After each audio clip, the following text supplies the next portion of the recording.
很多朋友可能知道我是江西人，小时候经常听长辈说我们是从北方迁徙过来的，具体是哪个地方，他们可能也不知道。后面慢慢的自己了解到，可能是从山西洪洞、大槐树迁移过来的。其实全国很多地方的人可能都是从洪洞、大槐树迁移出去的，因为在明朝大概50年的时间，从山西大槐树迁移了上百万人到全国各地，遍布了18个省、500多个县份，涉及了1230个姓氏。所以说，这里的移民后裔数以亿计。今天我们就来洪洞大槐树这里看一看，了解一下当年的一段故事。这个是景区的根雕大门，造型是槐根，东西跨度20米，高13米，看起来是不是很气派？但同时也是古老沧桑，伟纹厚重，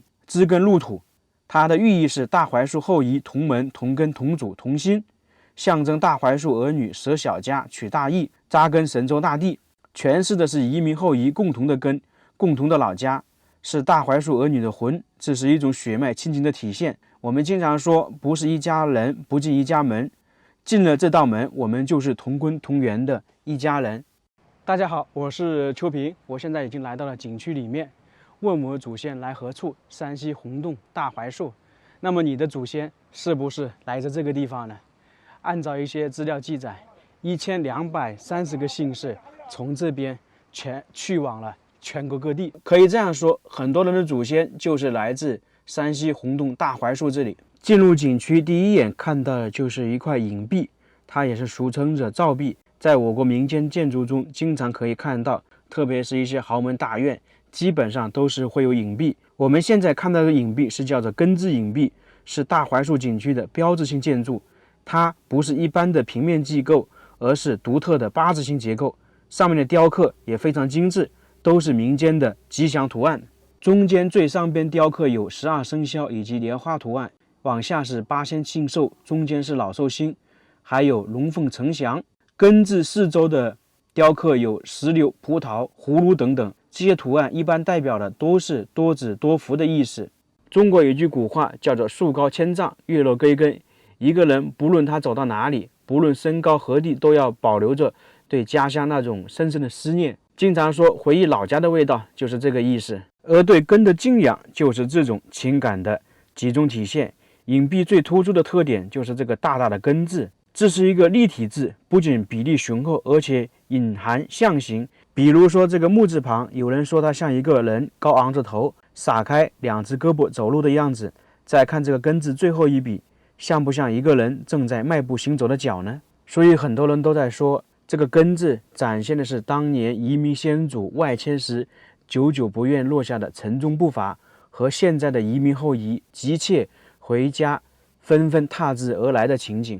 根字两边有引水思源，是个篆体大字，源字没有3点水，是有寓意的。其中在篆体结构中，原来的源和源头的源是没有区别的。第二是代表原始始祖的不忘祖宗功德的意思，也是要告诫我们原来的根本在哪里，不能够忘记。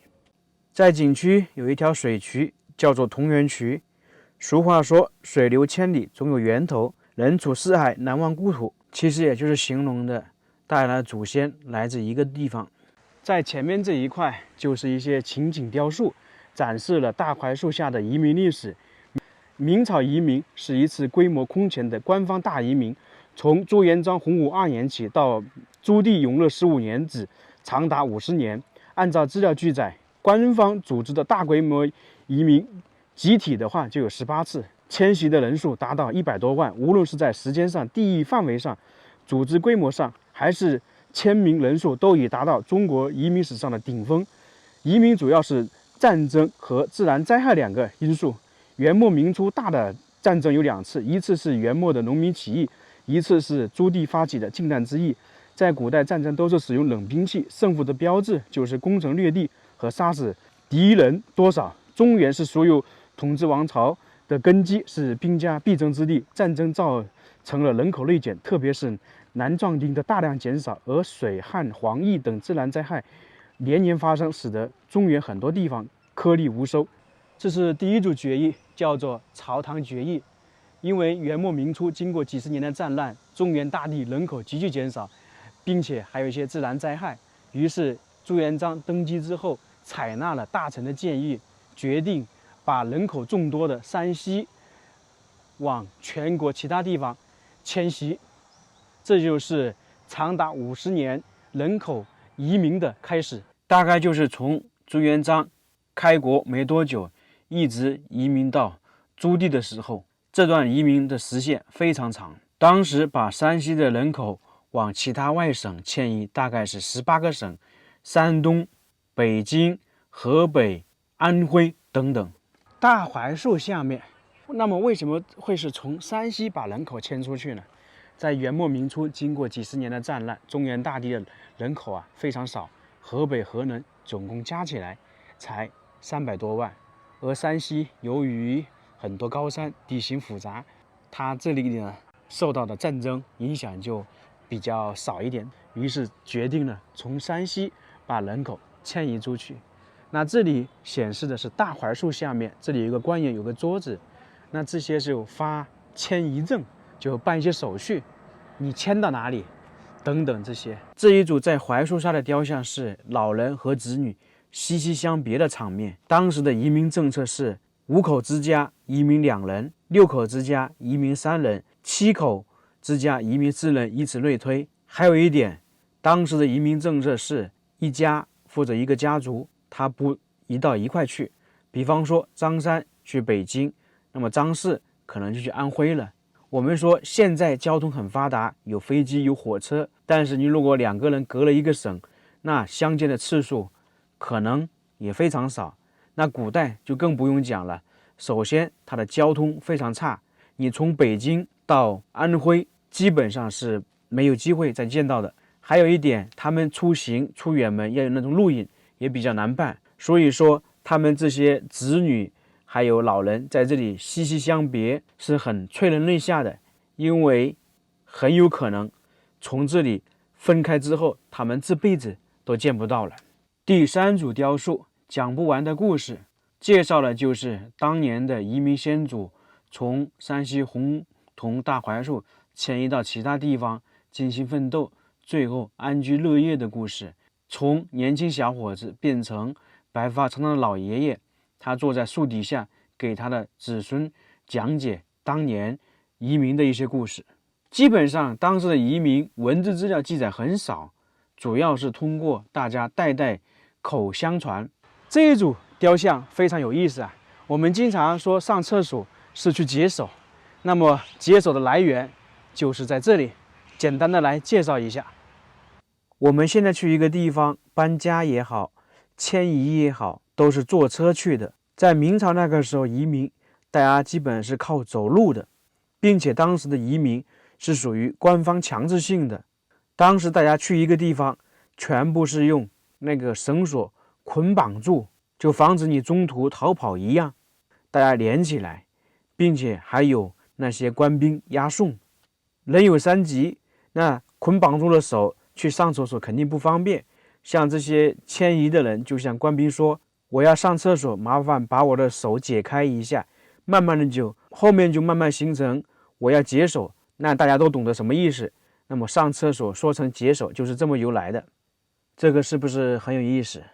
继续往前走，这里有一个非常大的移民浮雕图，展示了一些移民的故事，来介绍一下。一开始说要移民，山西人肯定是不愿意的，谁都不愿意故土难离。你说现在叫长一辈的去搬迁，他也不愿意嘛。就跟我们说住在很多山里面，只剩下一些老人，年轻人都出去了一样的道理。那当时官府呢就想了一个馊主意，跟山西人说，不愿意移民的就来到洪洞的大槐树下面集合进行签字，愿意移民的就留在家里。那结果大部分的人呢都不愿意前往了大槐树下面。那结果等这些村民到了之后，他拿出皇帝的圣旨宣读，来到这里的人必须移民。那当时村民傻眼了，不过圣旨已经宣读了，这个决定已经无法更改。那这些来到这里的村民只能进行移民了。那在这个地方呢，就是登记、按手印、办手续了。那我们都会说移民呢，有些人可能会跑回家，是不是？这里的官兵就想了一个主意，在那个指甲上面画一条横杠，作为证据。第二幅浮雕图，这里展示的就是这些村民不舍得啊。这里呢，一对夫妻，他剪下槐树的种子带过去，因为他们这样一迁移呀，基本上这辈子就回不来了。还有那个爷爷上面孙子再弄个鸟一样的道理。这个地方就是牛氏三兄弟砸锅碎锅，三兄弟带走，以便最后呢能够证明是同一个家族的。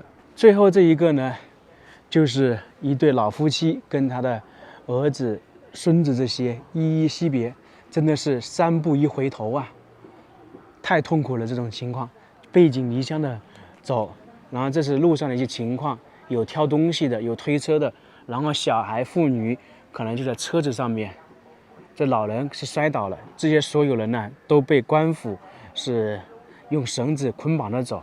这边就是一些功德碑，这个地方就是最早的大槐树所在地，当时移民迁走就是从这里登记，从这里出发，后面只不过损毁了，后人于是在这里修建了相当于一座庙一样，供大家来这里怀念失主。当年在大槐树这里就是一条官道，往南就是陕西，往北就是太原。当时的村民就是通过这条官道前往了全国各地，大概18个省份。前面这有一棵巨大的槐树，这个是仿造的，是按照一些资料记载，当年的大槐树就是如此。那这个树上还贴了一个告示，就是要进行移民的。下面一圈向大家介绍了迁移到哪18个省，